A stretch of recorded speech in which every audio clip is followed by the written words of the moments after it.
BJP मुर्दाबाद मुर्दाबाद मुर्दाबाद बीजेपी मुर्दाबाद मुर्दाबाद मुर्दाबाद बीजेपी मुर्दाबाद मुर्दाबाद मुर्दाबाद होश में आओ होश में आओ होश में आओ गवर्नर साहब। नमस्कार दोस्तों, मैं हूं दीपक सिंह, दैनिक जागरण समाचार से। कल भी छात्र प्रदर्शन कर रहे थे डिफकॉम कार्यालय के बाहर और मांग कर रहे थे कि उनके 85 या 90% स्कोर करने के बाद भी उनको एडमिशन्स नहीं मिल रही हैं। और कल एबीवीपी के छात्र जो थे वो प्रदर्शन कर रहे थे, लेकिन आज एनएसयूआई के छात्र जो हैं, कार्यकर्ता जो हैं, वो प्रदर्शन कर रहे हैं प्रेस क्लब जम्मू में। ये किस विषय को लेकर प्रदर्शन कर रहे हैं? क्या यही इनकी भी वही मांग है जो कल एबीवीपी की तरफ से वहाँ उनके कार्यकर्ताओं की तरफ से उठाई गई थी, या इनकी कोई और मांग है? इनसे जान लेते हैं। Higher education, higher education, we want admissions, we want admissions, we want admissions, we want admissions, we want admissions, we want admissions. BJP, BJP, BJP, BJP, BJP, BJP, BJP. Governor साहब होश में आओ, होश में आओ, होश में आओ, गवर्नर साहब होश में आओ, होश में आओ, होश में आओ। बीजेपी मुर्दाबाद मुर्दाबाद मुर्दाबाद बीजेपी मुर्दाबाद मुर्दाबाद मुर्दाबाद बीजेपी मुर्दाबाद मुर्दाबाद मुर्दाबाद। क्या नाम है आपका? सन्नी परिहार। अच्छा सन्नी जी, आज के प्रदर्शन के बारे में बताएं आप। देखिए, ये प्रदर्शन जम्मू के उन बच्चों के लिए हम कर रहे हैं जिन बच्चों को दाखिला देने से साफ तौर से क्लस्टर यूनिवर्सिटी के वाइस चांसलर और जम्मू यूनिवर्सिटी के वाइस चांसलर मना कर रहे हैं। वो कह रहे हैं कि हमारे पास इंफ्रास्ट्रक्चर नहीं है। आप बताएं कि 2016 का वो काला दिन जो ये भाजपा के अनपढ़ नेताओं ने 5 कॉलेजेस को जोड़ के एक नई यूनिवर्सिटी को बनाया और यहाँ के लोगों को बेवकूफ़ बनाया कि हमने नई क्लस्टर यूनिवर्सिटी बनाई है।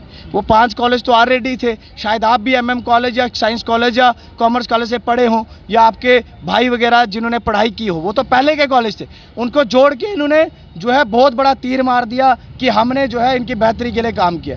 जो ग्राउंड्स में बिल्कुल कहीं भी सामने जो है देखो आप, तो कहीं भी विजिबिलिटी उनकी नहीं है।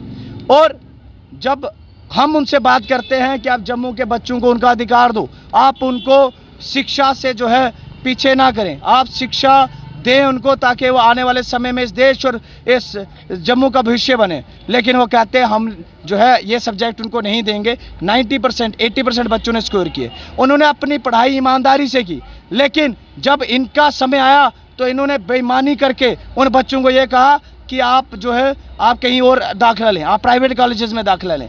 तो ये बिल्कुल गलत बात है, मैं इसकी कड़ी निंदा करता हूँ। और आपने देखा होगा कि जम्मू में एक ही शेर जो रमन भल्ला जी जो बच्चों के साथ खड़े हैं अभी तक और बच्चों की बात कर रहे हैं, चाहे वो डिफकॉम से हो, हायर एजुकेशन से हो, रमन भल्ला जी कभी पीछे नहीं हटे। रमन भल्ला जी ने इनका साथ दिया। रात को उस दिन रात को क्लस्टर यूनिवर्सिटी रमन भल्ला साहब आए, इन बच्चों का हाल पूछा। तो हम चाहते हैं कि रमन भल्ला साहब भी जो है हमारी बात जिस मजबूती के साथ रख रहे हैं उसी मजबूती के साथ बरकरार रखें। हम उनके साथ हैं, उनका आशीर्वाद चाहते हैं और हम यकीन दिलाते हैं यहाँ के तमाम स्थानीय लोगों को, यहाँ के बच्चों को, कि जब जब आपके अधिकारों का हनन ये सरकार और ये चांसलर करेगा तब तक एनएसयूआई जो है उग्र रूप लेके जो है सामने आएगी। कल एबीवीपी के छात्र भी प्रदर्शन कर रहे थे, ये सेम ही प्रदर्शन है, सेम ही डिमांड है आपकी और उनकी? मुझे नहीं पता एबीवीपी या कौन कर रहे हैं, हमें ये पता है एनएसयूआई कर रही है और बड़ी देर से सरकार के खिलाफ कर रही है। और जो सरकार के खिलाफ नहीं कर रहे, मुझे नहीं पता वो किसके खिलाफ कर रहे हैं, क्योंकि सरकार का रोल है तो सरकार के खिलाफ बोलना चाहिए। मुझे अभी तक कहीं दिखे नहीं है या मुझे नहीं पता। एनएसयूआई के ये तमाम नौजवान साथी कर रहे हैं और ये दिख भी रहे हैं। ये मतलब सीधा सीधा राजनीति होगी ना? ये राजनीति जो है, राजनीति पता नहीं क्यों मीडिया वाले लोग ऐसा समझते हैं कि कांग्रेस या एनएसयूआई प्रोटेस्ट करे। हम ये कह रहे हैं, हम ये इसलिए कह रहे हैं क्योंकि आपको पता ही नहीं है, वो भी छात्र हैं। एबीवीपी का संगठन अलग हो सकता है, उनका नाम नहीं लेना। या अगर मुझे मालूम नहीं है तो मैं कैसे बोल सकता हूँ? मेरे को जो मालूम है, जो मैं यहाँ पे दिख रहा हूँ, तो मैं अपनी बात करूंगा। आप जब नारे लगा रहे थे उसमें आपने ये भी कहा कि बीजेपी सरकार के खिलाफ भी नारे लगा रहे थे, क्यों? आपको बीजेपी से क्या प्रॉब्लम है? देखिए, बीजेपी ने ही तो बेड़ा गर्क किया है। 2016 में ये 5 कॉलेज छोड़ के अगर 10 नए कॉलेज बना देती और क्लस्टर यूनिवर्सिटी नहीं तैयार करती तो इन बच्चों को दिक्कत नहीं होती ना। इन्होंने तो जम्मू यूनिवर्सिटी से 5 कॉलेज उधार मांग के नई यूनिवर्सिटी बना दी।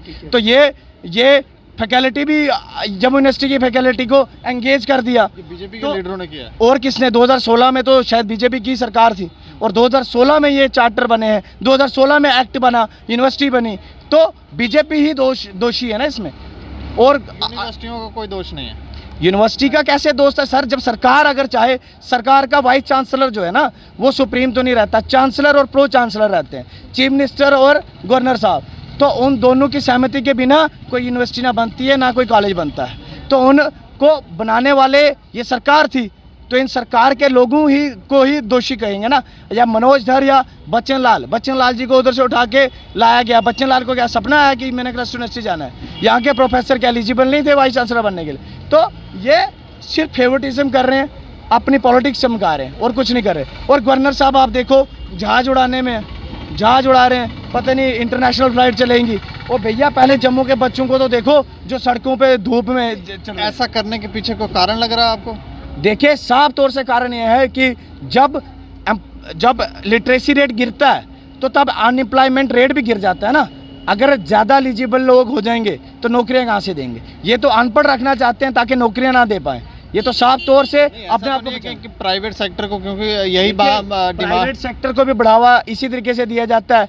इसी तरीके से सरकार के ऊपर लाइबिलिटी जो है ख़त्म हो जाती है, और इसी तरीके से नौकरियां भी जो है कम दी जाती हैं अगर बच्चे अनपढ़ हों तो हम ये कभी बर्दाश्त नहीं करेंगे। हम जल्द से जल्द चांसलर साहब से ये आपको लग रहा है कि प्राइवेट सेक्टर को फायदा पहुंचाने के लिए ये सब हो रहा है? जी बिल्कुल हो रहा है, सामने तो साफ तौर से आप देखो। जो कॉलेज ब्लैक लिस्टेड थे वो भी ओपन हो रहे हैं, जो कॉलेजेस में कभी 40 बच्चे एडमिशन नहीं लेते थे वो भी कॉलेज आज मुंह मांगी फीसें ले रहे हैं। एक दो उदाहरण देंगे कौन कौन से? केसी कॉलेज, त्रिकुटा कॉलेज, अपना कौन सा कॉलेज है, माहिर कॉलेज, डोगरा कॉलेज, ये सारे कॉलेज ही हैं।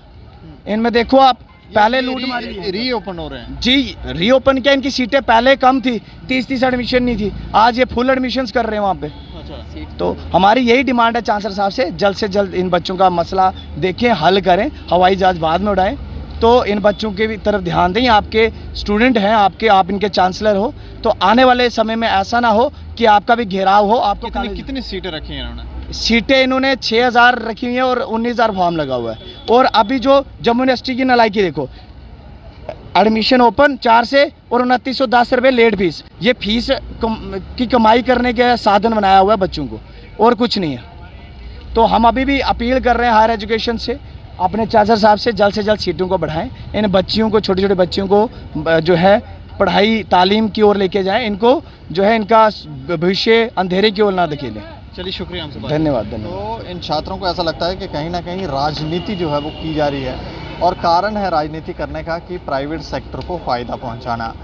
बीजेपी के ऊपर ये आरोप लंबे समय से लगते ही आ रहे हैं कि वो प्राइवेट सेक्टर को फ़ायदा पहुंचाने के लिए सरकारी सेक्टरों को नुकसान पहुंचा रहे हैं, और यही ये छात्र भी जो हैं बात कह रहे हैं। अब इसके पीछे कितनी सच्चाई है ये हम नहीं जानते, लेकिन ये इतना ज़रूर कह रहे हैं कि सीट्स बढ़ाई जाएं, और 90% स्कोर करने के बाद, 80% स्कोर करने के बाद भी अगर एडमिशन्स नहीं मिल रही और मनपसंद सब्जेक्ट नहीं मिल रहे, तो ये कहीं ना कहीं चिंता का विषय है। इसके ऊपर विचार होना चाहिए, और बच्चों को उनके मनमाने सब्जेक्ट भी मिलने चाहिए, और सीट्स भी जो हैं वो उपलब्ध होनी चाहिए। बाकी आप देख रहे हैं दैनिक क्षण समाचार, मुझे और मेरे सहयोगी अरुण डोगरा को दें इजाज़त। नमस्कार।